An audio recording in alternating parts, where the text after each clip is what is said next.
He took my father's life in front of me and then looked at me with those eyes of a snake ready to strike. It was at that moment that I knew that hell was not beneath the earth, as Father Geraldo from the city said in church. Hell was literally in my home. Before starting, subscribe to the channel, like the video and comment where you are watching me from. Let's get started. My name is Angelina Matos dos Santos, but everyone here in Tapari, this place forgotten by God and man in the middle of the mountains of the Ribeira Valley, knows me as Dona Nina do Crotch. I'm 81 years old, my fingers are crooked from rheumatism from doing all the thread work I sell at the city fair, and my memory is sharper than a sugar knife. Anyone who sees me today sitting in the rocking chair on the porch of my colorful little house, handing out candy to my neighbor's grandchildren, cannot imagine the story of pain and overcoming that I have carried with me for almost 70 years. I was born in 1944 in a poorly arranged wooden house in the Lajado neighborhood, a place so isolated that when it rained heavily we would be unable to go out for days, with the river overflowing and sweeping away everything in sight. It was a simple little house, with a dirt floor, a wood stove that was always lit and a crystal clear spring of water that ran at the back of the land. We didn't have much, but my father, Antenor, always said that as long as there are beans in the pot and a roof over our heads, we are already rich. My father worked as a palm heart extractor. He would leave before sunrise, with a machete at his waist and a straw hat on his head, and would return when night had already fallen, carrying on his back the hearts of palm that he sold to the middleman. It was hard and dangerous work, facing snakes, jaguars, and inspections, since I didn't always have a license to take palm hearts from the forest, but I was honest in my own way, always bringing food to the table and never letting the basics go unnoticed for me and my brother Juvenal, who was 7 years older than me. Look what I brought, Angelina. He would sometimes arrive with a colorful ribbon for my hair or a piece of candy wrapped in bread paper. Little joys that made my eyes shine in that simple childhood. My mother, Aparecida, worked as a seamstress.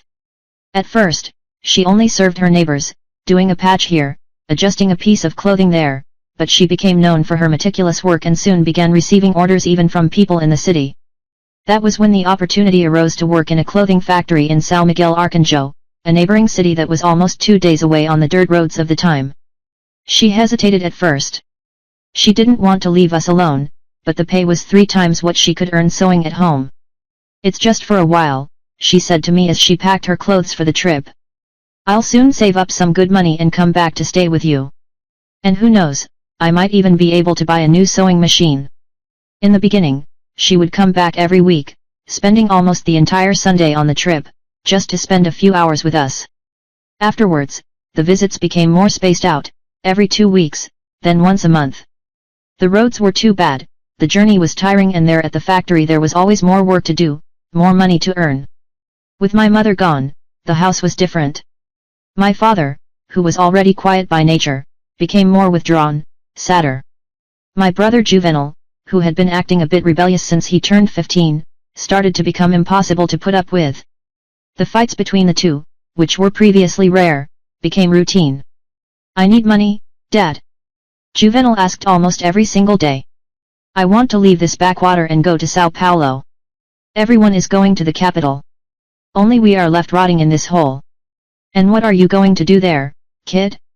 Starve to death? Become a bandit?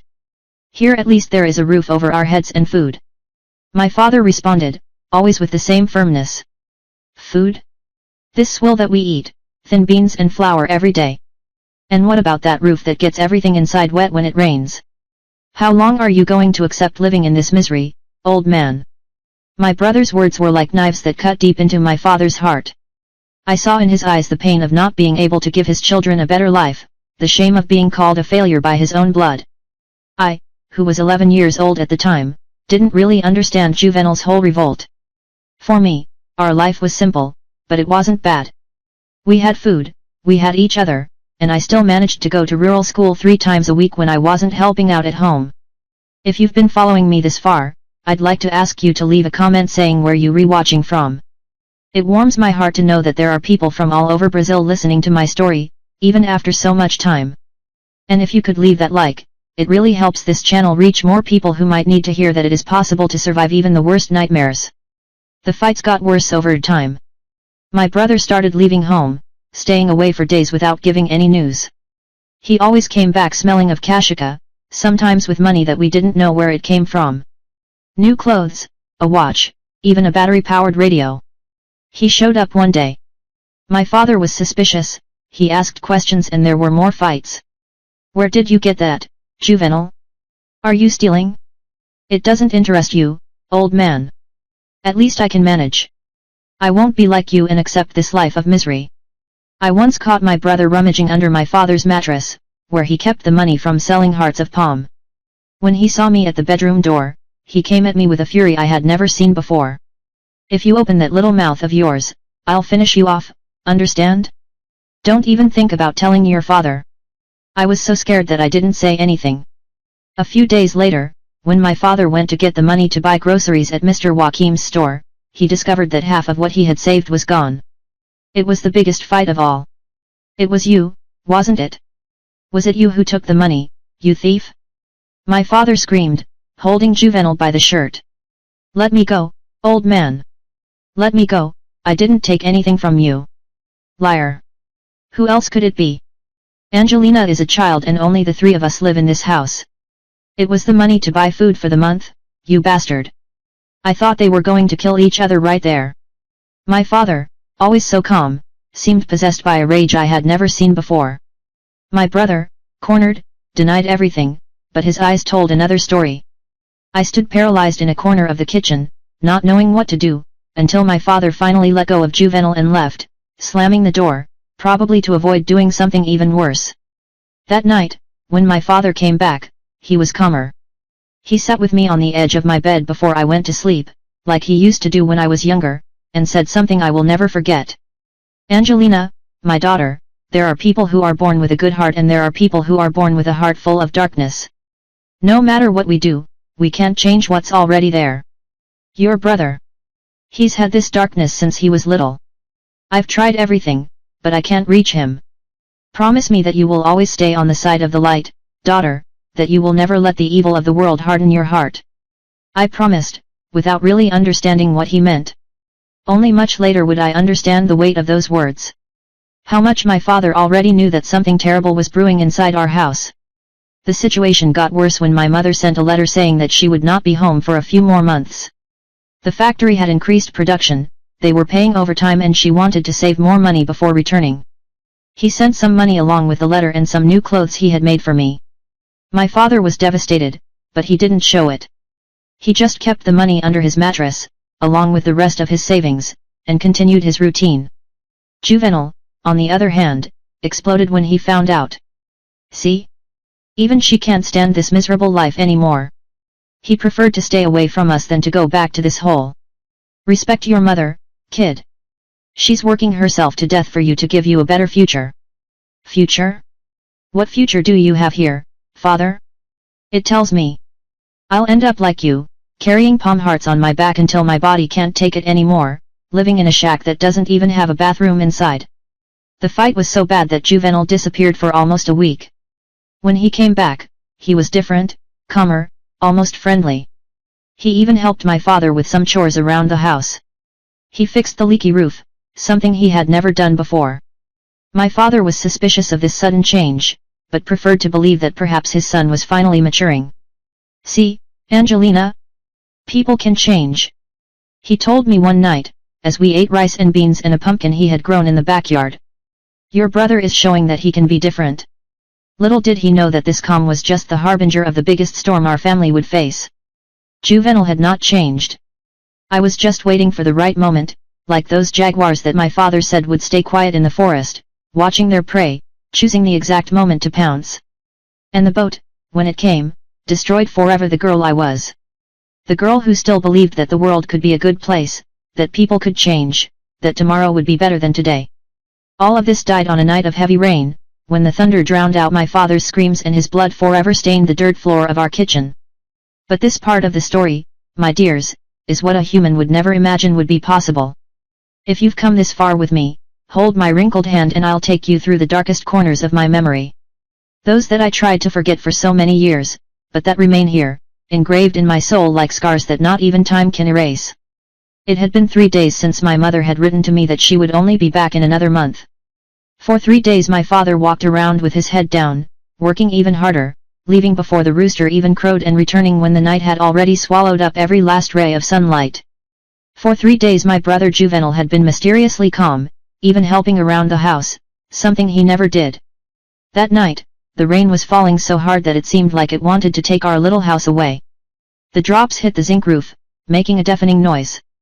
Lightning flashed across the sky, illuminating the kitchen for seconds, and thunder shook the walls as if they were made of paper. Nights like this were common in Taperi, but this one had something different, a weight in the air that even I, at 11 years old, could feel. My father had come home early from work because of the storm. He was sitting at the kitchen table, illuminated by the dim light of the lamp, counting the banknotes he had earned from selling the hearts of palm that week. It wasn't much, but together with what I had saved, it was enough to buy groceries for the month and still save a little. "Look, Angelina," he showed me some coins and put them in my little hand. "This is yours. To buy that new notebook you needed for school." I smiled, feeling the cold metal in the palm of my hand, thinking about the hardcover notebook I had seen at Mr. Joachim's shop. It was so pretty, with a flower design on the front. It would be the first new notebook I would have, not one of those reused ones that the teacher got for the poorest children. It was at that moment that Juvenal entered the kitchen. He had a strange, somewhat glazed look in his eyes, and he smelled of kashika, even though he was sober enough to walk without staggering. "Counting money, Dad? How much do you have there?" he asked, pulling up a chair and sitting across from my dad. "It's none of your business, Juvenal. Go to sleep, it's already late." "It's none of my business. And whose is it? So I'm your son. I have the right to know." My father took a deep breath, putting the notes in the pocket of his worn shirt. "I have enough so that we don't go hungry this month and to buy school supplies for your sister." Juvenal laughed, a dry, joyless laugh. "School supplies? For what? So she ends up like us, stuck in this backwater." The only one who was saved was the mother, who had the courage to leave. "Your mother didn't leave, boy. She is working, sending money to help us." "It's different." "It's no different at all. She doesn't come back because she can't stand this miserable life anymore. And I can't take it anymore either." My father rose from his chair, his eyes flashing with suppressed anger. "Then you go away too. It's already big. Might as well try life somewhere else. Just don't come thinking you're going to take the money I worked hard to earn." That's when I saw my brother pull something out of his belt. At first, with the dim light of the lamp, I couldn't identify what it was. It was only when the metal reflected the flash of lightning that tore through the sky that I saw a knife. Not just any knife, but my father's hunting knife, the one he used to harvest hearts of palm, with a carved wooden handle and a long, sharp blade. "Pass the money, Dad." Juvenal spoke in a different voice, colder than I had ever heard. "Give me everything you have there and what you have hidden under the mattress too." My father stood still, his eyes fixed on the knife, then on his son's face. There was no fear there, just a deep sadness. A disappointment that seemed to weigh a ton. "So that's it? Are you going to steal from your own father? The man who gave you life, who raised you, who always put food in your mouth.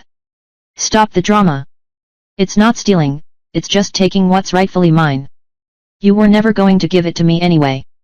I saved every penny thinking about the future of you two." My father spoke in a choked voice. "So you can have something better than I had. And this is how you say thank you?" Juvenal stepped forward. The knife pointed at my father's chest. "Enough talk. Where's the money?" It all happened very quickly. My father tried to hold my brother's arm. They fought, knocked over the lantern which went out as it fell, and we were left in complete darkness, lit only by occasional flashes of lightning. I heard screams, sounds of fighting, things falling to the floor. I stood paralyzed in a corner, speechless with terror, unable to run or scream for help. When a brighter flash of lightning illuminated the kitchen for a few seconds, I saw the scene that would change my life forever. My brother standing, knife in hand, dripping with blood. My father on the floor, a dark stain spreading across his light shirt, his eyes open and fixed on the ceiling, his mouth half open, as if he wanted to say something more.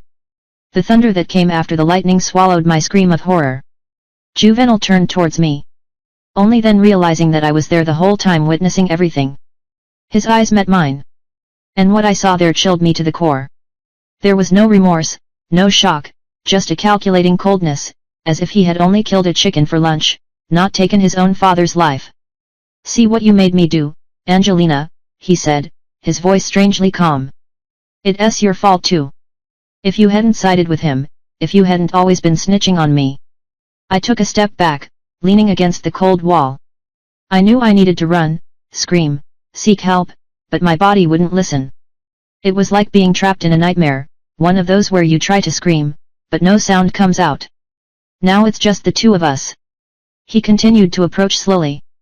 "Until Mom comes back. You will have to obey me. What if I tell someone what happened here? Well, you've seen what I'm capable of." I nodded, shaking so hard my teeth were chattering. It wasn't a promise, it was pure terror. Juvenal lit the fallen lamp, illuminating the kitchen again.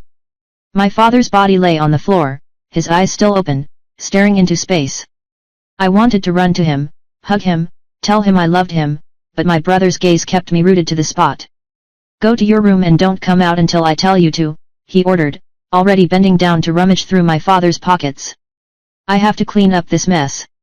I ran to my little room, an area separated only by an old curtain. I threw myself on the mat that served as my bed and buried my face in the pillow to muffle my sobs. I cried until I had no more tears, until my body ached from shaking so much, until exhaustion finally dragged me into a restless sleep, full of nightmares.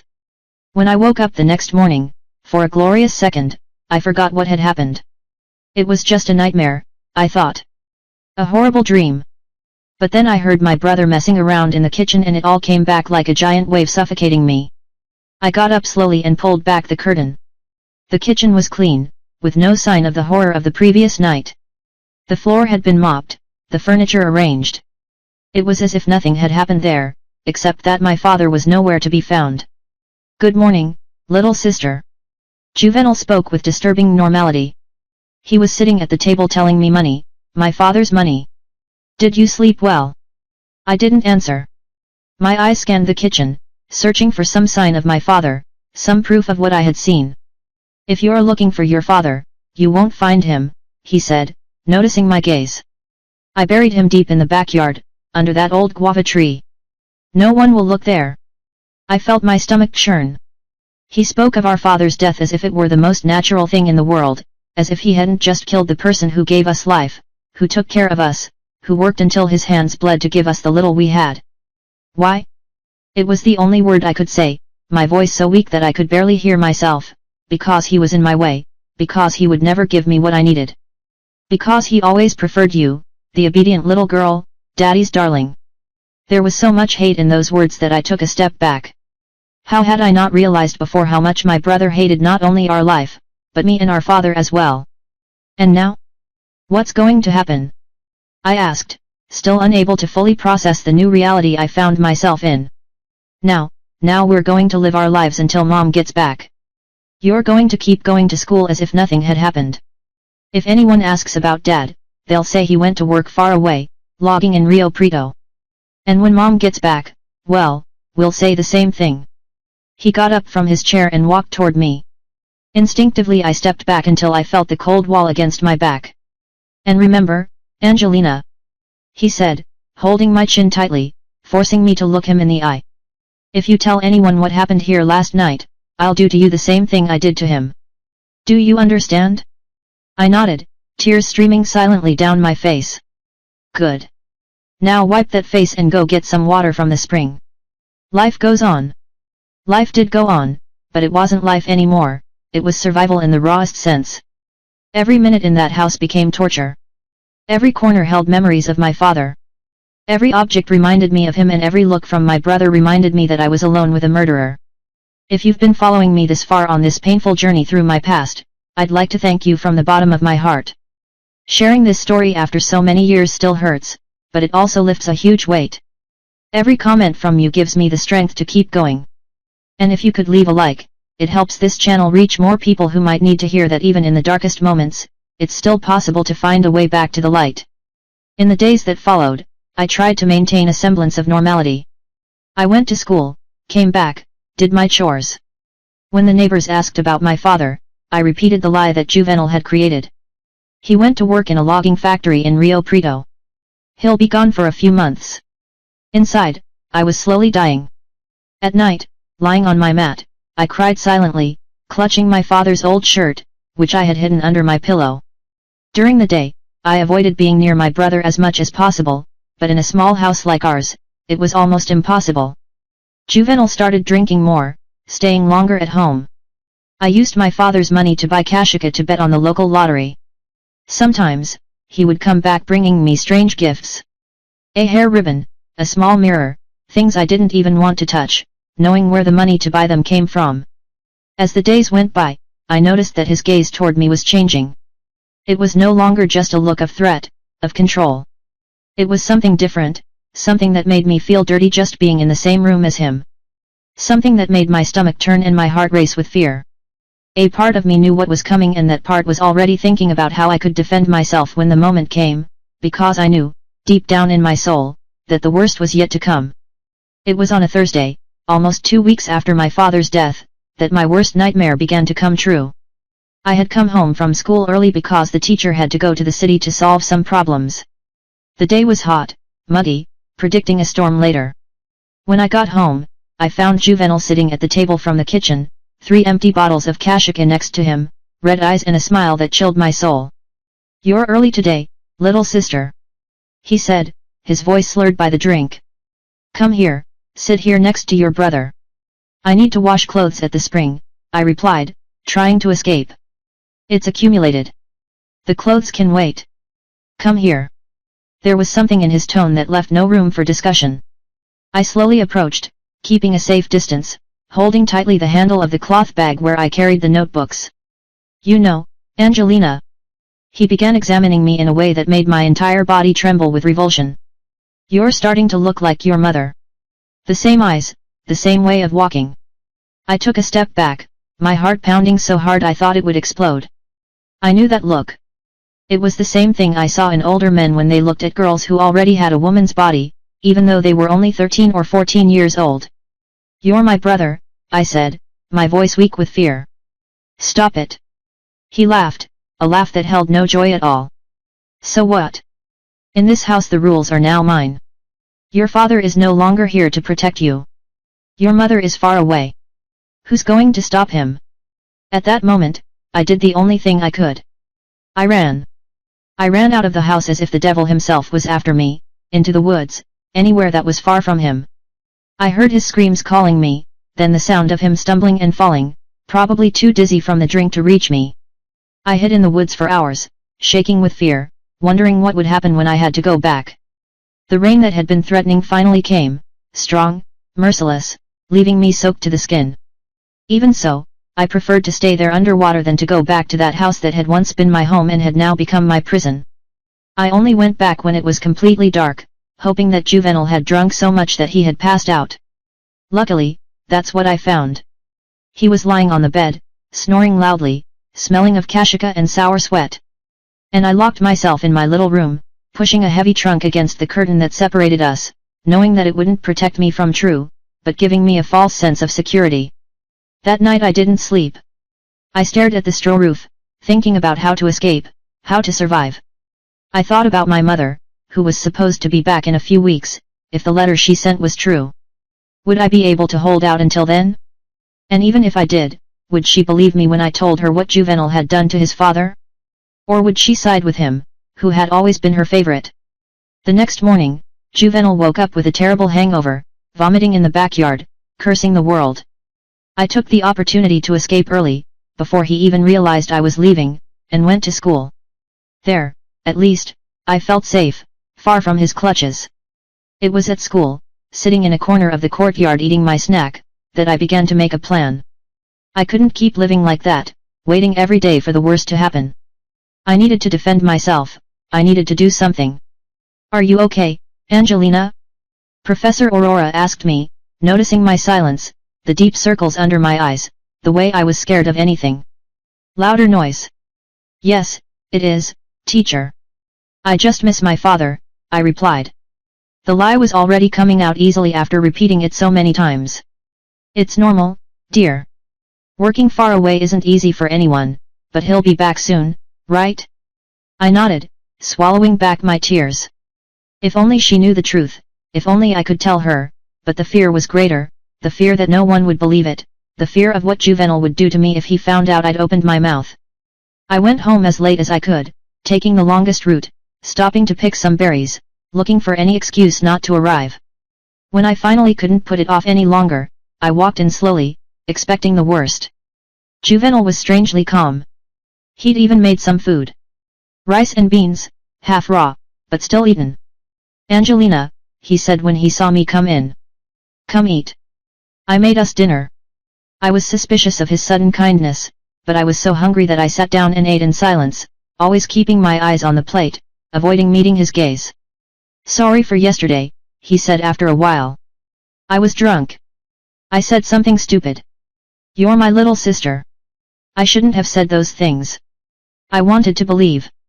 For a brief second, I wanted to believe that the Juvenal of before, the brother who played with me when I was little, who carried me on his shoulders through the forest trails, was back, but I had seen enough to know that words meant nothing to him. "Okay," I replied, still without looking at him. "I'm going to sleep, I'm tired." In the days that followed, Juvenal maintained this false kindness. "Did you make food?" He asked how school was, he even fixed the leaky roof, but I noticed the little things, the way his eyes followed me around the house. As always, he found an excuse to brush against me when he passed by, like he would watch me sleep through the thin curtain that separated our rooms. Each night was torment, lying in the darkness, listening to his breathing on the other side, praying that he wouldn't decide that tonight would be the night the thin barrier between us would be broken.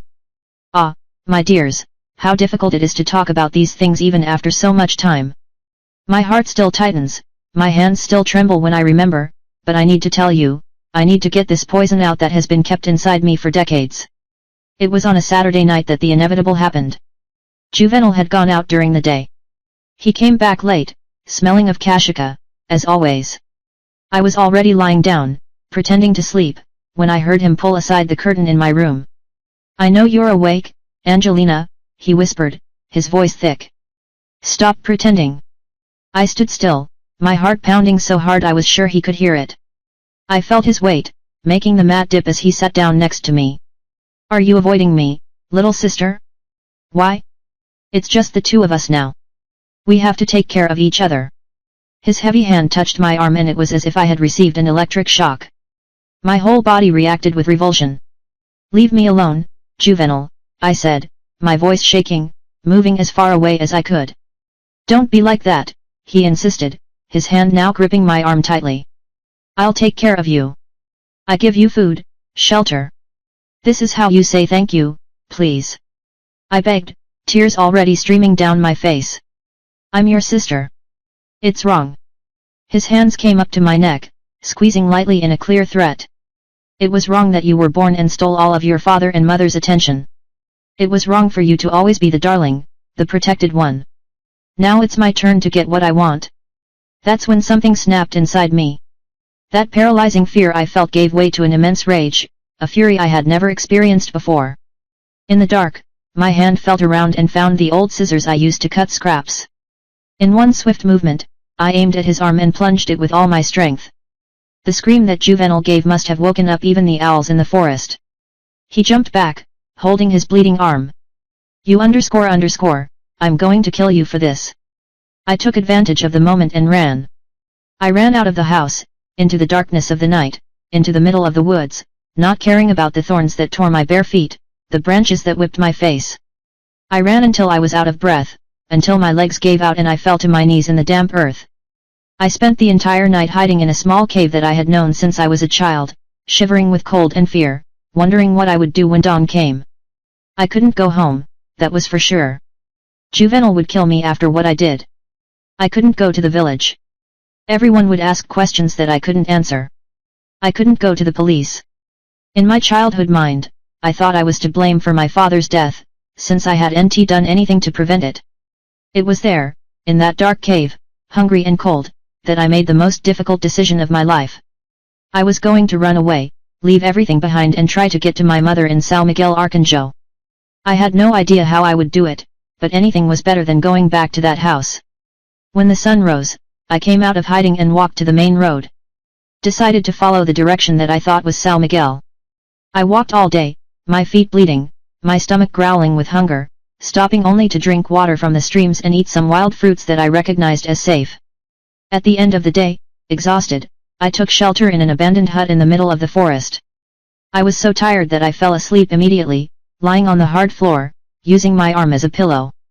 I woke up to the sound of footsteps. My heart almost stopped when I saw the silhouette in the doorway. It was a man. For a terrifying second, I thought Juvenal had found me. But when he spoke, I realized it was a different voice. "Girl, what are you doing here alone?" It was Mr. Tiburcio, an old rubber tapper who sometimes came to our house to sell rubber to my father. He recognized me immediately. "Angelina, Antenor's daughter, what happened to you, child?" "She's all hurt." I wanted to tell him everything about my father, about my brother, about the horror I had experienced in the last few weeks, but the words wouldn't come. Fear still gripped me. "I got lost," was all I could say. "I was looking for the way to São Miguel Arcanjo, where my mother works." Mr. Tiburcio looked at me suspiciously, but didn't ask any more questions. "You're going the wrong way, girl. São Miguel is on the other side. Come, I'll take you to the road that goes there. There is a cart passing by carrying merchandise. Maybe I can get a ride." I followed the old man in silence, grateful for his help, but still trembling with fear, constantly looking back, expecting to see Juvenal emerging from the forest at any moment. We arrived at the main road when the sun was already high. Mr. Tiburcio left me there with a piece of bread that he took from his own lunchbox. "Stay here, girl. Soon someone will pass by heading to the city, but are you sure you don't want to go home? Your father must be worried." I swallowed hard, almost blurting out the truth. "No, I can't go back. I need to find my mother." He still felt suspicious, but he left me there and went on his way. I sat on the side of the road for hours, watching the sparse traffic, gathering the courage to hitch a ride from the first vehicle that passed by. That's when I heard the sound of horse hooves approaching. I got up hopefully, imagining that it might be someone I knew who could help me. But when the night came closer, my blood ran cold. Riding a bay horse, with an improvised bandage on his arm and his eyes bloodshot with hatred. There was Juvenal. "I found you, little sister," he said, dismounting and coming towards me. "Did you really think you could run away from me? Those of you who are listening to me until now, imagine the terror I felt at that moment. I was exhausted, hurt, and had no strength to run again. Juvenal pulled me violently by the arm, dragging me towards the horse. "Let's go home. We have unfinished business. You and I." That's when I realized that this could be my last chance. If I went home with him, I probably wouldn't live to tell the tale. In that desperate moment, I made a decision that would change the course of my life forever. "Let's go home. We have unfinished business, you and I." Juvenal's words still echoed in my head as he dragged me towards the horse. My legs were shaking, my heart felt like it wanted to jump out of my mouth. At that moment, something inside me awakened, a strength I didn't know I had, born of pure desperation. As he turned to mount his horse, still holding my arm, my free hand found a large rock on the ground. Without thinking twice, I got up and hit him on the head with all my strength. The noise was horrible, like a green coconut cracking. Juvenal staggered, let go of me, and fell to his knees. His hand on his head where the blood was already starting to run. "You wretch," he muttered, trying to get up but falling back down. I didn't wait to see what would happen next. I mounted his horse with an agility I didn't even know I had and galloped away, without looking back, without caring if I had killed my brother or just left him injured. At that moment, all I thought about was escaping, surviving. I rode for hours, following the main road, praying that I was on the right path to Saint Michael the Archangel. The horse, a tame animal accustomed to Juvenal, obeyed my basic commands. When night fell, I stopped in a small clearing away from the road. I was afraid of continuing in the dark, of getting lost, and I also needed to rest. I tied the horse to a tree, watered him in a nearby stream, and huddled under a large tree, shivering with cold and fear. I couldn't sleep. Every noise in the forest scared me. Every shadow seemed to be Juvenal, coming to get me. And more than his fear, I was tormented by doubt. Had I killed my own brother? Was she now a murderer like him? When the first ray of sunlight broke through the leaves of the trees, I got up in pain and mounted again. I had to keep going. I needed to find my mother before Juvenal found me, if he was still alive. Around noon, I saw the first houses in a village I didn't know. I stopped at a shop and asked the owner, a fat man with a thick mustache, if I was on the right path to São Miguel Arcanjo. Yes, it is, girl. Follow this road for another 20 kilometers and you will get there. But what is a kid like you doing alone in these parts? And who owns that horse? It's my father's. I lied, my heart racing. He told me to go and get my mother, who works in a clothing factory in São Miguel. Is sick. The man looked at me suspiciously, but nodded. Do you want some water? He looks like he hasn't eaten or drunk in days. I accepted the water and a piece of bread with sausage that he offered, devouring it in seconds. Only then did I realize how hungry I was. I thanked him and continued on my way, now certain that I was on the right path. In the afternoon, when the sun was already starting to set, I saw the first brick houses in São Miguel Arcanjo. It was a small town, but to me, used to Taperai, it seemed huge. Cobblestone streets, a few shops, a large church in the central square. I was dazzled and, at the same time, terrified. How would I find my mother in that place? I stopped at a store again and asked where the clothing factory was. The owner, a white-haired gentleman, showed me the way. At the end of the main street, a large warehouse with a blue sign. There's no way to go wrong. I followed the directions, my heart in my throat. When I finally spotted the warehouse with the sign Confecos Santa Rita, I dismounted the horse and tied it to a nearby post. My legs barely supported me as I walked through the front door. A little bell rang when I opened the door.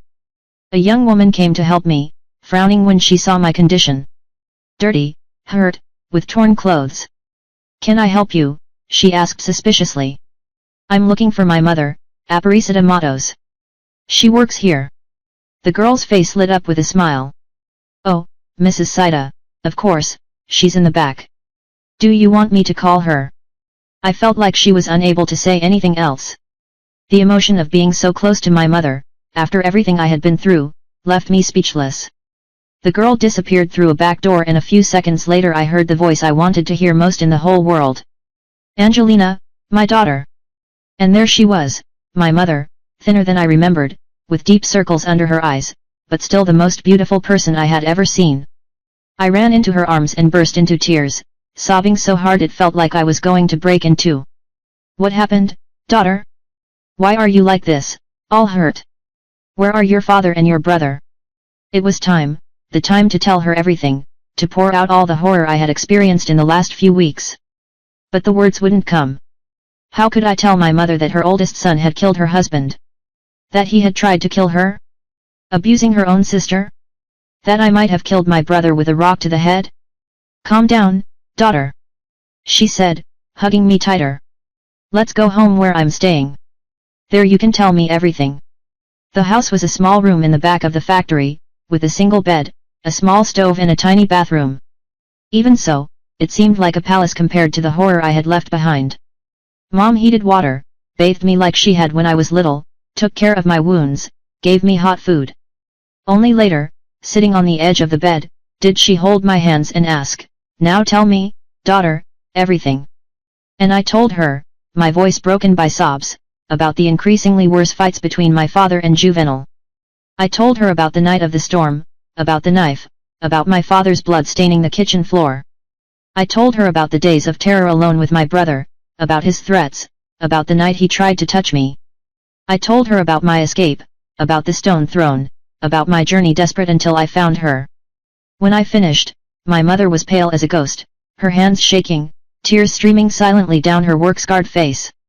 My God, she whispered, hugging me tightly. My God, what have I done?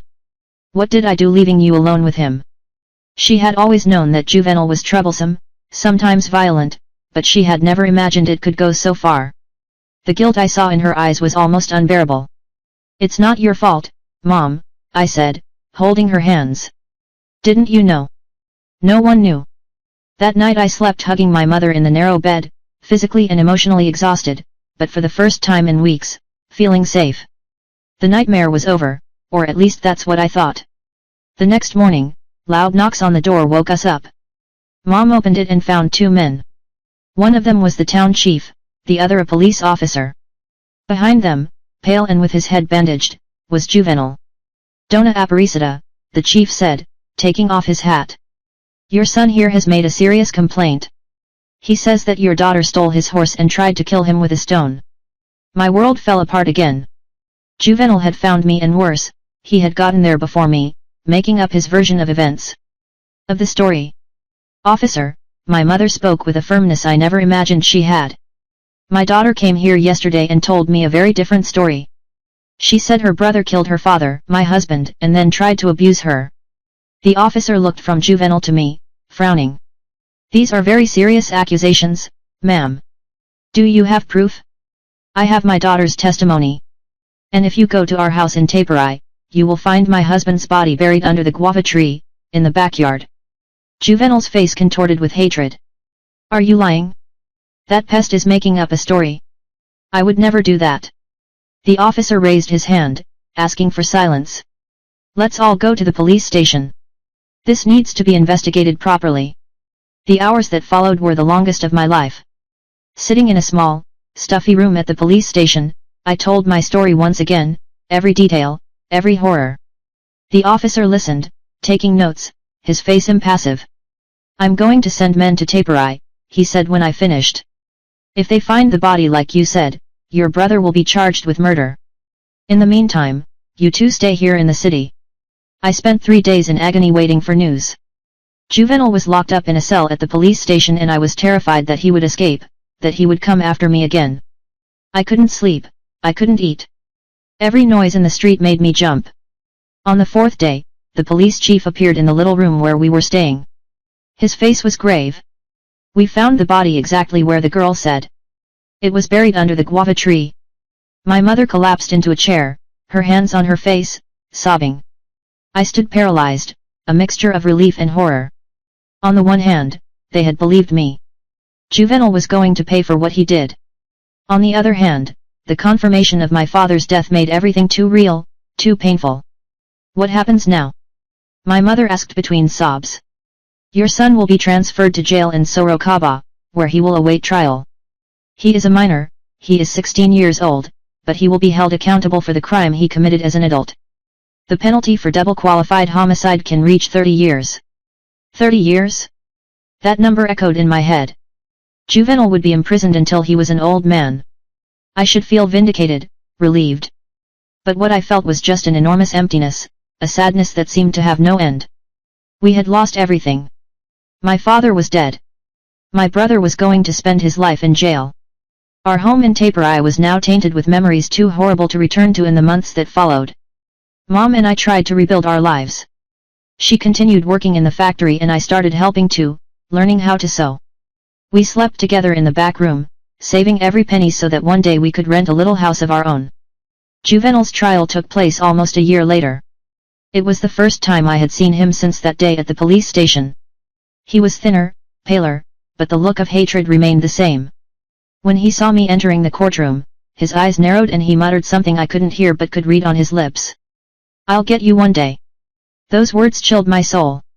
Even with him handcuffed, surrounded by police, even knowing he would be convicted, the fear I felt was almost paralyzing. That's when I realized that I would never be truly safe as long as he was alive.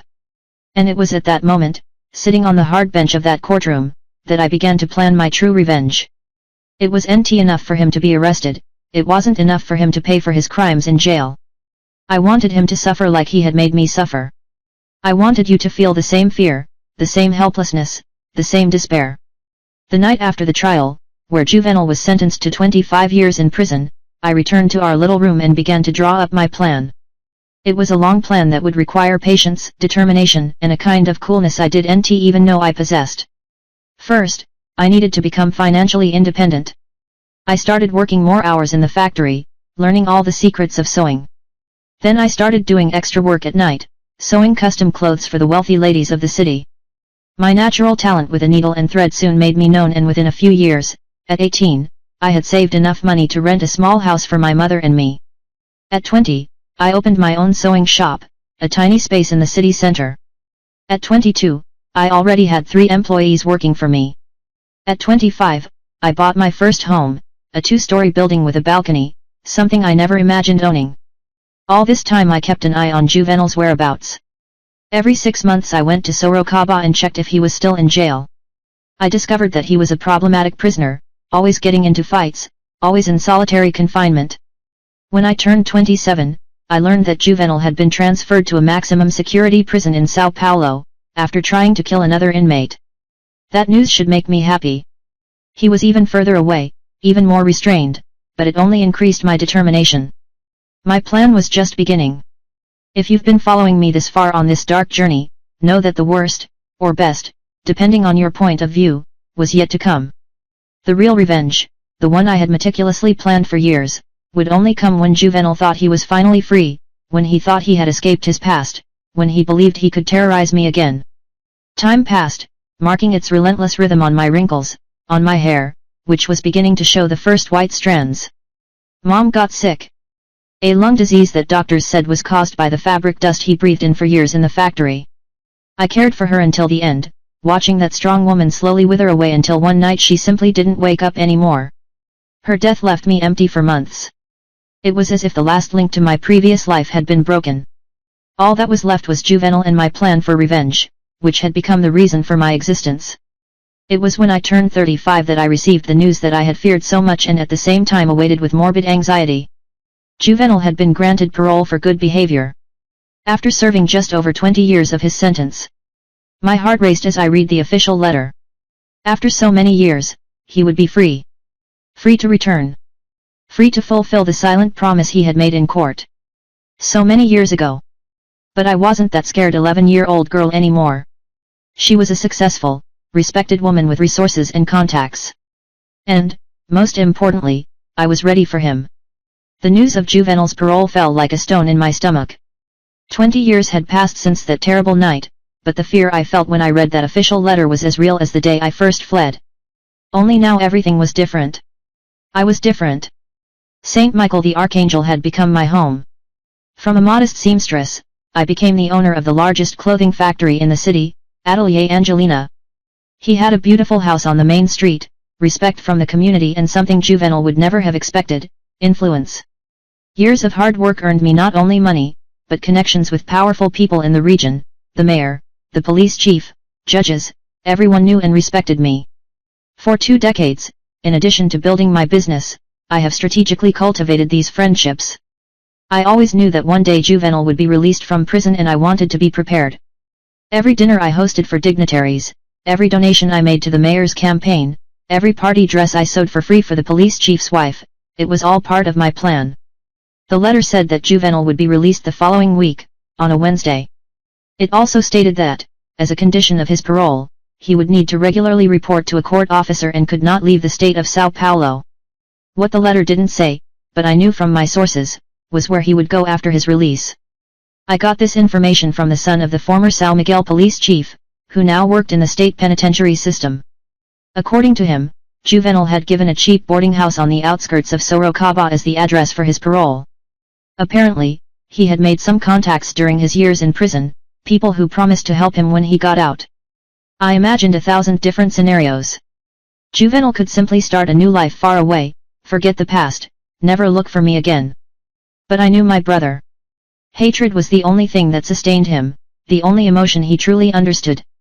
He would come after me sooner or later. The night before his release, I couldn't sleep. I walked around the house, checking the locks on the doors and windows, even though I knew he wouldn't show up anytime soon. He had installed a state-of-the-art alarm system, but fear was still stronger than reason. A week passed without news, then 2. I almost began to believe that maybe, just maybe, he had decided to leave me alone. That's when I received the first sign, a letter with no sender. Inside there was just a sheet of paper with 5 words written in crooked letters. I haven't forgotten my promise. My blood ran cold. He knew where I lived. I had found myself even after so many years, even though I had changed so much. I took the letter to the police chief, a man named Claudio, who had become my friend over the years. "Angelina, this is serious," he said after reading the threat. "I'll send a patrol car to your house regularly and we'll check on his parole status. If he's outside the permitted area, we can send him back to jail." I thanked him, but I knew it wouldn't be enough. Juvenal was too smart to be caught so easily. He had probably sent the letter through someone else, staying within the geographical limits that had been imposed on him. I began to live in a constant state of alert. I hired a private security guard at the door of my store during the day. At night, I slept with a revolver under my pillow, a gift from the police chief, who taught me to shoot as a precaution. 2 weeks after the letter, I saw a man standing across the street watching my store. It was late afternoon, the sun was already setting. Even from a distance, even after 20 years, I recognized him immediately. It was Juvenal, older, thinner, with almost all white hair, but still with those same eyes that had haunted my nightmares for decades. He didn't do anything, just stood there, watching me. When he realized I had seen him, he smiled. A cold, calculating smile that reminded me of the night he killed our father. Then he simply turned and walked away, disappearing around the corner. That night was the worst since I had heard about his parole. He had done nothing but show himself, but the message was clear: I'm here, I'm watching you. And when I least expected it, that's when I decided to put my plan into action. I couldn't wait any longer. I couldn't live in this constant terror. If he wanted to terrorize me, to show his power over me, I would show that I was no longer the defensive girl I once was. Using my contacts, I found out where he was staying. A cheap guest house on the outskirts of the city, not in Sorocaba, as he had told the authorities. He was already violating his probation just by being there, but I didn't want to just report him and send him back to jail. I wanted more. I wanted him to feel the same fear I felt all those years ago. My revenge began subtly. First, I had him evicted from the boarding house, a conversation with the owner, a reminder about the new guest's criminal record, a casual mention of the health inspections the city was carrying out on establishments of that type. The next day, Juvenal was on the street with his few possessions in an old backpack. I then made it difficult for him to find work in the city. A word here, a comment there, and soon every establishment knew he had been convicted of murder and attempted abuse. No one wanted to hire someone like that, especially in a small town like São Miguel Arcanjo. Homeless and jobless, Juvenal began to become desperate. I watched him from a distance, seeing him waste away, sleeping on park benches, begging for food outside restaurants. It seemed fair. He had taken everything from me. Now I took everything from him, but it wasn't enough. I wanted him to know it was me behind it all. I wanted to see the fear in his eyes when he realized the roles were reversed, that I now had the power. One night, when I saw him sleeping on a bench in the central square, I approached him. 20 years older, well-dressed, hair done, she no longer looked like that scared girl. Still, he recognized me immediately when he opened his eyes. "Little sister," he said, his voice hoarse, "finally came to visit me." "I came to see what was left of you," I replied, keeping a safe distance. "Enjoying your new life?" He laughed, a dry, humorless laugh. "It's temporary. I soon find a way to settle down." "And then? And then what? Are you going to try to scare me again? Are you going to try to hurt me like you did that night?" "Who knows?" he replied with that cold smile that I knew so well. "Life takes many turns, doesn't it?" That's when I realized that my plan wasn't working as I had hoped. Even reduced to his miserable condition, Juvenal showed no fear. On the contrary, he still seemed to believe that he had some power over me, that he could threaten me. I needed to go further, much further. In the following days, I intensified my revenge. I had him thrown out even from the places where homeless people usually took shelter, making sure that no one offered him food or help. Little by little, he was pushed to the outskirts of the city, to the most isolated and dangerous places. A week after our meeting in the square, I received a call from Chief Claudio. "Angelina, I need you to come to the police station. It's about your brother." My heart raced. Had Juvenal done something? Attacked someone? Or worse, had he discovered my involvement in his misfortune and reported me? When I arrived at the police station, the chief was serious, his face grave. "We found your brother this morning on the riverbank. He didn't survive." It took a while for the words to make sense in my head. "Juvenal, dead? How? Why? What happened?" I asked, my voice firmer than I expected. "From what we could gather, he got involved with dangerous people, the kind you don't want to owe money to. He was found with signs of severe beatings. The coroner says he probably died of internal bleeding." A wave of conflicting emotions flooded me. Relief at knowing I would never have to be afraid of him again. Guilt at having indirectly contributed to that end. But most of all, a sense of justice finally being served. The cycle was complete. We need you to make the formal identification and arrange the burial. The police chief continued. I know you didn't have a good relationship, considering what he did to your father, but I'll do what's necessary, I replied, interrupting him. He was my brother, despite everything. That same day I saw Juvenal's body for the last time. Lying on the cold table in the morgue, he seemed smaller, more fragile than before. I had never looked like I had in life. The signs of violence were obvious. Her face was swollen and purple, her cuts were deep, her bones were broken. Part of me wanted to feel sorry, to feel sad, but all I could feel was a strange peace. I arranged a simple burial, with no religious ceremony. Only the gravedigger and I were present when the cheap coffin was lowered into the earth. I didn't cry, I didn't pray, I just stood there watching, feeling the weight of the years slowly melting away, as if an invisible chain that had bound me to the past had finally broken. When I got home that night, I sat on the porch and looked up at the stars, thinking about everything that had happened, how that scared 11-year-old girl had become the woman I was today, how fear had been my companion for so long that I almost didn't recognize the feeling of finally being free of it. Father, I whispered to the starry sky. It was over, finally over.